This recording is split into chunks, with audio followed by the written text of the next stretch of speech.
One single chicken.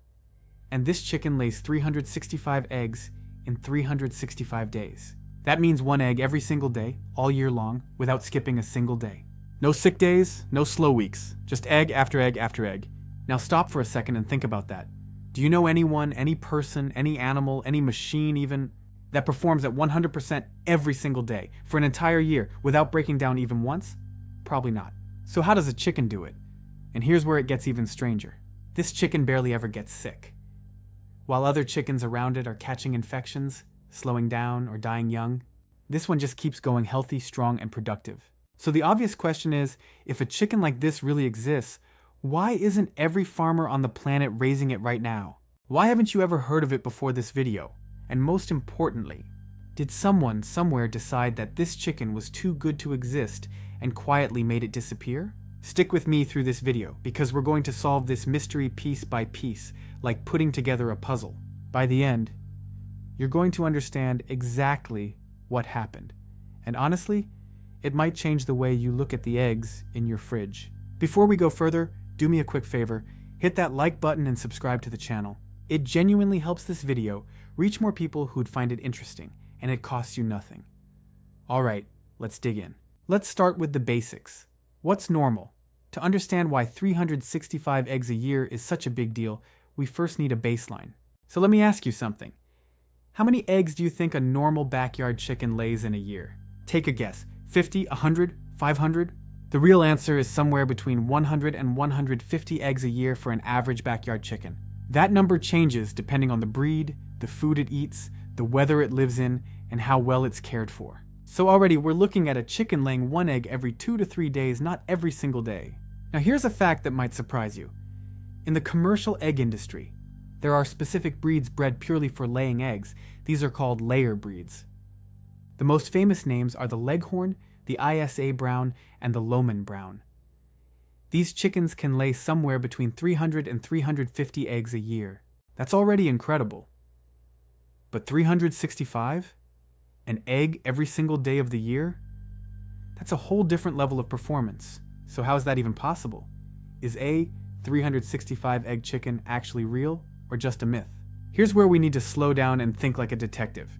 Does that literally mean it pops out a perfect egg every single morning without a single day off for 365 days straight? Not exactly. In poultry science, high-performing layer breeds have been developed so their egg-laying cycle is incredibly tight. Through decades and decades of selective breeding, scientists managed to create hybrid chickens that come extremely close to laying an egg almost every single day, but only under perfect conditions. And that's the key detail most people miss. What counts as perfect conditions for a chicken? It needs the right food with the correct balance of protein and calcium. It needs the right amount of light, because chickens actually need around 14 to 16 hours of light a day to keep their egg-laying hormones active. It needs a stable, comfortable temperature, and it needs to be free from stress. Because believe it or not, a stressed out chicken lays fewer eggs, just like how stress affects humans too. So this near 365 egg performance isn't magic. It's the result of scientists spending decades crossbreeding different chicken lines and fine-tuning their reproductive systems to squeeze out the maximum possible egg production. This process is called selective breeding, where only the best performing hens from one generation are bred together, so their offspring perform even better. Generation after generation, the numbers slowly crept up from 150 to 250 to 300, and eventually close to that magic number of 365. Now here's a question worth asking. If scientists spent all this effort perfecting these chickens, why would anyone want to make that progress disappear? This is where the story gets genuinely interesting. Throughout history, there have been several breeds that were incredibly high-performing for their time. But today, you'd struggle to find them anywhere. A great example is the original Leghorn lines developed in the early 1900s. Some of the older dual-purpose breeds, meaning chickens that were bred to lay a good number of eggs while also being useful for meat, have also nearly vanished from modern farms. So here's the puzzle piece we need to solve. If these breeds were performing so well, why did they get phased out instead of being improved and expanded? Was it a disease? Was it a natural disaster? Or was it something else entirely? The real answer isn't some secret conspiracy hidden in a locked vault somewhere.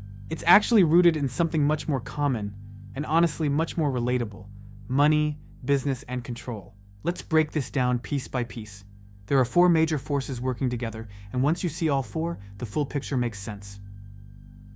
Reason number 1: corporate control and patents. Do you know who actually owns the genetics behind almost every egg you've ever eaten? It's probably not who you think. Today, commercial poultry breeding worldwide is controlled by just a small handful of massive multinational companies. Names like EW Group, Hendrix Genetics, and Cobb Ventris dominate the entire global industry. These companies have spent decades developing their own breeds. And here's the important part: they keep extremely tight control over the genetics behind these breeds. Almost like a locked recipe that only they hold the key to. These companies design their breeds using a clever and frankly kind of sneaky business strategy. They make sure farmers have to keep coming back. They make sure that farmers have to keep coming back to buy brand new chicks every single generation. Why? Because if a farmer tries to breed them using 2 of their own hens, the next generation of chicks just isn't nearly as productive. The egg numbers drop significantly. This strategy actually has a name in the industry. It's called hybrid vigor dependency. In simple terms, these hybrid breeds perform amazingly well once. Almost like a one-time magic trick. But if you breed them with each other at home, that magic doesn't carry over to the next generation. So farmers are basically forced to keep buying new chicks from these same companies, year after year, instead of ever being able to breed their own flock independently. Now think about the older heritage breeds for a second. These were breeds that regular farmers could breed themselves, right on their own land. Can you guess why that might be a problem for a big corporation trying to make money? Exactly. Those older breeds simply weren't profitable. Farmers didn't need to keep buying from anyone. So over time, demand for these self-sustaining breeds was quietly squeezed out of the market. Not through some dramatic conspiracy, but through slow, steady business pressure. Reason number 2: the never gets sick myth. You've probably heard people claim this special breed never gets sick. That statement is a bit of an exaggeration, but there is some real truth buried inside.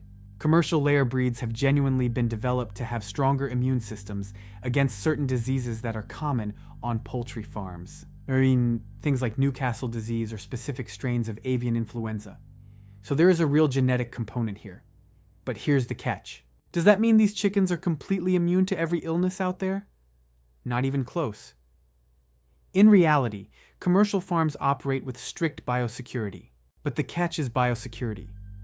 These chickens live in controlled indoor environments with strict vaccination schedules. This environment is the real reason they appear so healthy. Strict vaccination schedules and hygiene protocols that would put most hospitals to shame. This environment is the real reason these chickens appear so healthy. Now compare that to heritage breeds raised on small farms or in backyards. These birds are exposed to way more outside elements, more predators, more wild bird contact, more inconsistent care, and way less biosecurity.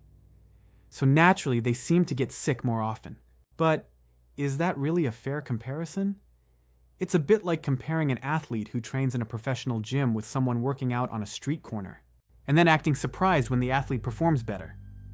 The environment matters just as much as the genetics. Reason number 3: losing genetic diversity. Here's a question that might genuinely worry you. What happens if every egg-laying chicken on the planet comes from the exact same handful of genetic lines? This is a real concern that scientists and environmental experts have been raising for years. When the entire industry depends on just a few lines, it creates a massive vulnerability. If a brand new disease or virus ever emerges that targets these particular genetics, the whole supply could be at risk. The world's entire egg supply could be at serious risk almost overnight. Think of it like planting only one type of crop across every single farm in the world. It might grow beautifully for years, until one disease shows up that this specific crop has zero resistance to, and then the whole system collapses at once. That's exactly the kind of risk we're talking about. This is exactly why the idea of heritage breed conservation has been gaining real momentum lately. Several countries, universities, and independent organizations are now actively working to preserve older, traditional chicken breeds, specifically to protect genetic diversity. These older breeds might not lay as many eggs as the modern hybrids, but they tend to be tougher and more resilient. better at handling extreme weather, and they need far less medical intervention to stay healthy in the first place. Reason number 4, economics of scale. Let's talk business for a second, because this reason is honestly the simplest of them all. The business model comes down to one basic idea: more production equals more profit. So here's a question. If a certain breed lays slightly fewer eggs but is cheaper to raise and eats less, wouldn't that actually make more financial sense for a small farmer? It might. But here's the problem. Big corporate farms aren't optimizing for the smartest system. They're optimizing for one single number: maximum egg output per chicken as fast as possible. Because of that laser focus, smaller breeds get left behind. Smaller or local breeds that might produce better tasting eggs, or that are naturally healthier and hardier, get left behind in the race entirely. It's not because they're bad chickens. It's simply because they don't fit into the narrow industrial metrics that big companies care about most. So, was this chicken really made to disappear on purpose? Alright, let's go back to the big question we started this whole video with. Did someone deliberately make this super chicken disappear from the world? Here's the honest answer. And I think it's more interesting than any conspiracy. This disappearance wasn't caused by some secret plan hidden in a boardroom. It was the slow, steady result of corporate strategy and basic economics. Once big corporations developed their own proprietary hybrid breeds, they also gained control over marketing, distribution networks, and entire supply chains. Small independent farmers and local breeders simply couldn't compete with that level of resources and reach. Over time, the use of older breeds gradually declined. You could call this a kind of silent replacement. Better marketing, wider distribution, and corporate influence gradually pushed aside older breeds.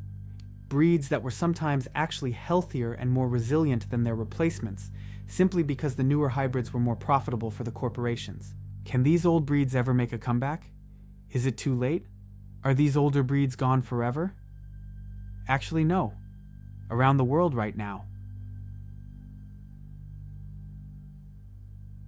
there's a genuinely growing movement toward heritage breed conservation.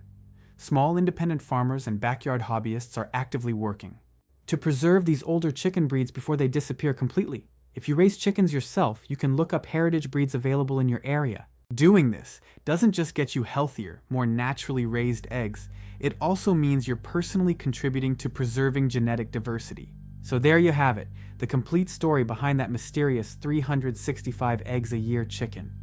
It's not magic, and it's definitely not a fairy tale. It's a combination of genuine scientific breakthroughs, corporate business strategy, and decades of careful genetics research, all mixed together. The breeds that seem almost impossibly productive today are the result of years and years of selective breeding by dedicated scientists. And the older breeds that seem to have vanished didn't disappear because of some secret conspiracy hiding in the shadows. They simply got left behind. Now here's a question for you to think about before you go. Knowing everything you just learned, would you rather eat eggs from a super efficient commercial hybrid or from an older, more resilient heritage breed? Let me know in the comments below. If you learned something new, smash that like button, subscribe, and share this with a friend. See you in the next one.